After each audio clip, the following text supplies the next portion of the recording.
Let me say how pleased I am to join you this afternoon for this very first African Women Leaders Network Intergenerational Retreat on Leadership in Africa. This retreat is immensely important and lies at the heart of the transformation of our continent. When countries in Africa put women and girls at the center of their development programs, their societies and economies thrive, and the benefits are also extended to future generations. I therefore thank the entire African Women Leadership Network for spearheading this path-breaking program, a program that holds promise to amplify the gains on women empowerment, but more importantly, to articulate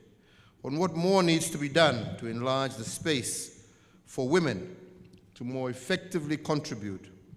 to sustainable development and peace in our continent. Indeed, this retreat is also being held under the initiative of the 1 Million by 2021 initiative, Africa Unite for the Youth, Bridging the Gap, and reaching out to our African youth. This initiative is very much in line with the aspirations,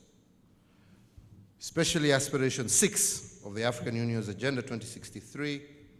and Goal 5 of the United Nations Sustainable Development Goals 2030, which focus on achieving gender equality and empowering women and girls. I believe that this retreat is also being held against the backdrop of major gender equality initiatives that are coming up in the near future. For example, Kenya will host the Nairobi Summit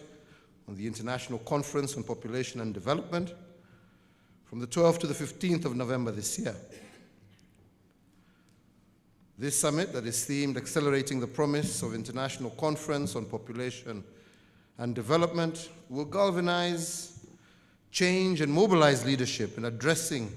outstanding and newly emerging challenges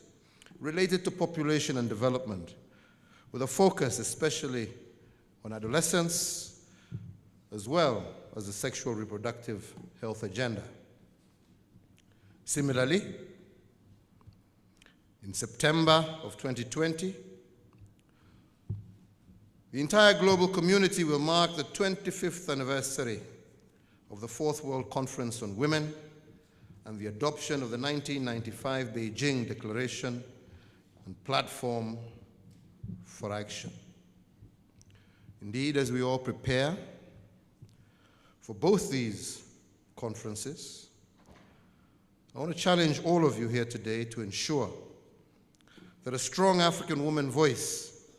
and an intergenerational partnership which promotes the empowerment of young African girls in line with this retreat's objective is heard in those international conferences.